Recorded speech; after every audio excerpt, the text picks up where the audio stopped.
y saca un comunicado diciendo que la ivermectina no se puede recomendar para el COVID, porque eso es lo que dice el comunicado, ¿eh?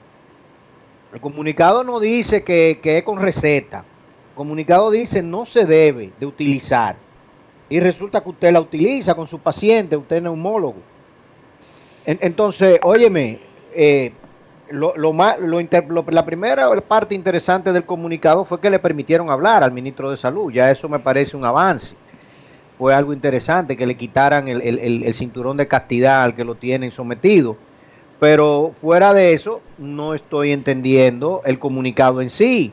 Y luego la respuesta del día de hoy queda como la de la jefa de comunicación del Palacio, que como que entre gagueo y no gagueo, al final nada digo. Bueno, sin duda sigue siendo, lo he dicho, y como trabajadora del área de la comunicación es una de las cosas que uno sin duda pues tiende a mirar con un ojo más crítico, y definitivamente las acciones de comunicación sobre todo en el manejo, ¿no?, de las medidas en torno al tema de la pandemia del COVID, la epidemia, en el caso nuestro acá de manera local, pues sin duda son de las que más torpes se han manifestado y que crean mayor caos en la ciudadanía. Incluso este tema de la ivermectina que usted señala, todo el lunes, todo el día de ayer se mantuvo en los principales trending topics del país, porque era de lo que la gente más estaba hablando, justamente a favor y en contra de las contradicciones que se están presentando, y el tema de la comunicación de este Palacio en manos de la vocera también, que todavía el día de hoy se mantiene en las principales tendencias de conversación en las redes sociales por este flaco servicio, ¿no?, que le estamos haciendo a la ciudadanía cuando no son transparentes las informaciones, y más que ser, lejos de ser transparentes, pues simplemente pues caotizan mucho más la situación. Ojalá en algún momento pues Oye, ellos puedan entender oye, la razón de la importancia del tema comunicativo. oye, Ana, independientemente de lo contradictorio de la comunicación, lo más grave es que son contradictorias las Las políticas políticas. y son contradictorias las implementaciones de dichas políticas. Y ya son demasiadas las personas. La gente se olvida de que vivimos en una época distinta y la gente quiere el beneficio de vivir en la época distinta. O sea, la gente, todo el mundo quiere el beneficio de la tecnología para algunas cosas. Y la clase política se siente muy cómoda y muy agradecida cuando las redes sociales hacen que su candidato gane las elecciones o que su candidato sea posicionado y se vea como muy favorable o muy positivo. Pero la gente se olvida de que las redes sociales son the great equalizer. O sea, son aquella herramienta que la sociedad ha podido encontrar hoy en día para igualar el discurso, para garantizar que todo el mundo tenga acceso a la información. Ya la época de las campañas de desinformación de Goebbels o de otros expertos del pasado, de Stalin o de Putin en el caso de Rusia, son muy difíciles de llevar a cabo. Y la propia China va a ser una nación que va a enfrentar serios desafíos por esta situación. Pero acá en el plano local, en el pequeño Caribe insular nuestro, es imposible tú querer tapar el dedo con un sol, como diría nuestro gran amigo y ex candidato a la presidencia, el Penco Gonzalo, o el sol con un dedo, como es el caso real y más, más común, ¿no?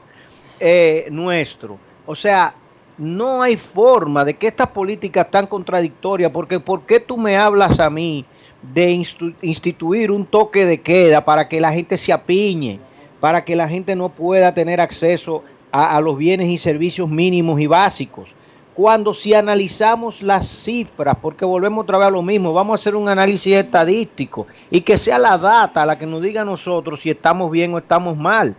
Tú tienes por ahí el cuadrito, ¿cuántas personas teníamos en UCI en el mes de junio, en el mes de julio? Porque tú y yo lo comentábamos en la radio todos los días, 320 personas están en UCI, con la diferencia de que cuando en junio y en julio habían 320 personas en UCI, de esas 320 personas que estaban en UCI, el 1.8% de los infectados estaba falleciendo. Hoy en día es el 1.3%. ¿Entiendes? y tenemos la misma cantidad de hospitalizados que teníamos en octubre, 1.600, 1.800 hospitalizados. Entonces, bajo qué motivo tú puedes justificar el tener todos los vagones del tren llenos, el tener a todo el mundo agolpado en todos los centros comerciales, el destruir el aparato productivo nacional? Y a cambio de esto, entonces, ni siquiera las herramientas médicas que tú mismo recomiendas, eres capaz de decir, óyeme, yo lo recomiendo y entiendo que todos debemos de aplicarlo. Porque para colmo se trata de un medicamento inocuo. Todavía yo no conozco un solo estudio que me diga que la ivermectina hace daño. Que el tomarse la ivermectina te va a hacer daño. Entonces, si no te va a hacer daño y está demostrando que está haciendo bien, y tú en la propia práctica privada lo utilizas, ¿por qué entonces te niegas a recomendarlo? ¿Por qué te niegas a decir inclusive? Porque es tan sencillo como decir, vuelvo a lo mismo, yo soy ministro de salud y yo digo, miren, hasta ahora en mi práctica privada a mí me ha ido muy bien con ella y todos los otros galenos, colegas que la han utilizado le ha ido bien. Si usted tiene alguna duda o si usted es hipertenso, usted tiene problemas renales, usted tiene problemas de algún tipo, consúltelo con su médico antes de utilizarla. Y ya, un disclaimer. Pero no sencillamente sacar comunicados por un lado y por el otro, entonces tener la otra situación. Bloquearle el acceso a la gente a su medio de trabajo y después entonces por otro lado tú encerrar al mismo tiempo decir que todo está bien y para la playa y para los hoteles. O sea, no tiene sentido. Estamos siendo en extremo contradictorio. Y el estrés económico y el estrés socioemocional que le estamos causando a esta sociedad va a tener implicaciones de muy largo plazo. Ni hablar de lo que está sucediendo con la clase educativa, donde ya se está desmoronando toda esta estructura y donde todos los días vemos más contradicciones en lo que está haciendo el Ministerio de Educación en términos de las contrataciones, de las compras, de las asignaciones y contradicciones en el resultado. Porque no podemos decir por un lado que estamos teniendo grandes resultados cuando es la propia clase docente, son los propios profesores, como entrevistamos al secretario de la ADP la semana pasada, que te dice que el 30% de las escuelas son las únicas que tienen un ligero acceso a información por internet, a data, y que el resto del sistema está totalmente abandonado. Entonces, ¿de qué acceso a educación me están hablando? O sea, las contradicciones, Ana, son demasiadas y lamentablemente no se pueden continuar ocultando y las redes van a continuar día tras día llevando esto. Ese comunicado del día de ayer de la Procuraduría con relación a las multas, no me han podido conseguir todavía, pero hay una sentencia de la Suprema Corte de Justicia que define que la Procuraduría no puede poner multa, porque la Procuraduría no es una entidad fiscalizadora, hasta donde yo tengo entendido. Y es un comunicado que habla de multas que son en extremo contradictorias, porque si el tema es el COVID, ¿verdad? El tema es la epidemia, el tema es el contagio, el tema es la violación al toque de queda.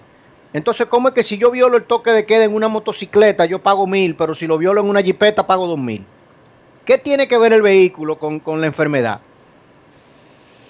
Bueno, definitivamente. Explícamelo, o sea, yo necesito entender cómo el vehículo me afecta a la enfermedad. Ah, pero si yo ando en una jipeta es una enfermedad de 2.000 pesos, pero si ando en una motocicleta es una enfermedad de 1.000 pesos. Y me está cobrando el dinero una entidad que no debe de cobrarme. Porque la Policía Nacional tampoco está para cobrar dinero. No, las multas se pagan en la Procuraduría. Ellos tienen dispuesto, igual como usted paga las multas de tránsito, etcétera, etcétera. Ana, es así que se paga. Ana, mira, mija, no quiera como el penco tapar el dedo con un sol. Eso no es así. Así es como indica el comunicado. Cuando ustedes trancan su motocicleta en el destacamento del barrio y el fiscal está acostado porque son las 2 de la mañana, ¿quién le dijo a usted que para usted salirse de ahí es con el fiscal que usted va a hablar? Y que ese fiscal le va a dar un recibo. Pon por el Twitter del programa, por favor, que tú el que tenga un recibo de la policía de multa que te lo envíe, a ver cuánto te van a llegar.